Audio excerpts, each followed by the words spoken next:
வணக்கம். நம்ம மீரா சமையலில் இன்றைக்கி எலுமிச்சை ஊறுகாய் பார்க்க போகிறோம்.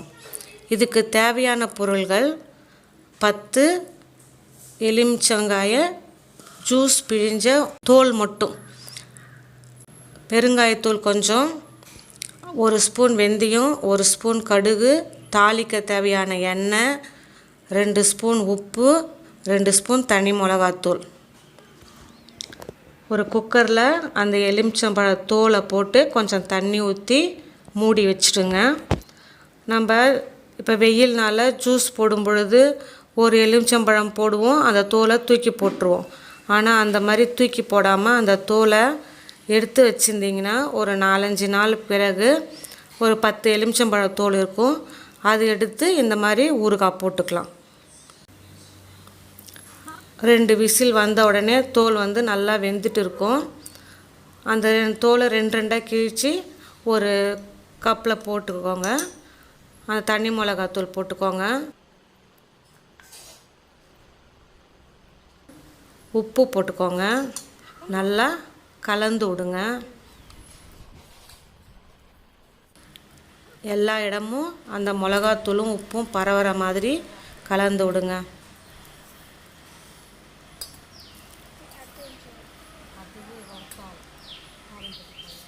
அடுத்தது வாணலி வச்சு, வெறும் வாணலி தான், எண்ணெய் ஊற்ற வேணாம்.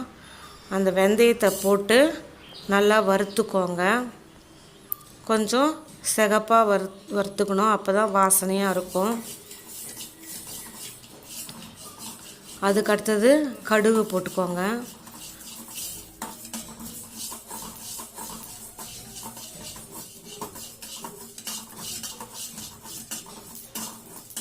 கடுகு படப்படன்னு பொரியும் பொழுது நிறுத்தி விட்டுருங்க.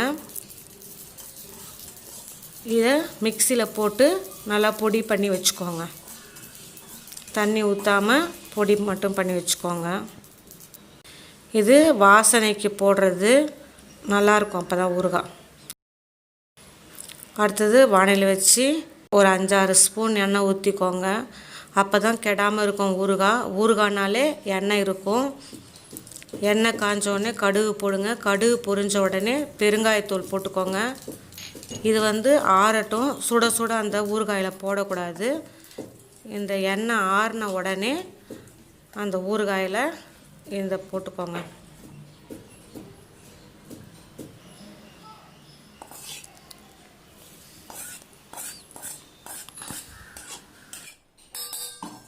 எலுமிச்சங்காய் நம்ம ஊறுகாய் போட்டோம்னா அதில் புளிப்பு சுவை இருக்கும். ஒரு சிலருக்கு அந்த புளிப்பு சுவை பிடிக்காது. அதனால தான் இந்த தோலில் ஊறுகாய் போடுறது.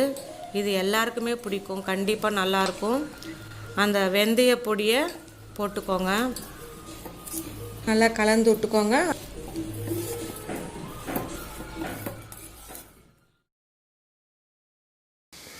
பாருங்கள் எவ்வளோ சூப்பராக வந்திருக்குன்னு. சாப்பிட்டு பார்த்திங்கன்னா டேஸ்ட்டாக இருக்கும். இதில் எண்ணெய் பத்தலை, உங்களுக்கு இன்னும் எண்ணெய் வேணும் அப்படின்னா காய்ச்சி தான் ஆற வச்சு ஊற்றணும், அப்போ தான் கெடாமல் இருக்கும்.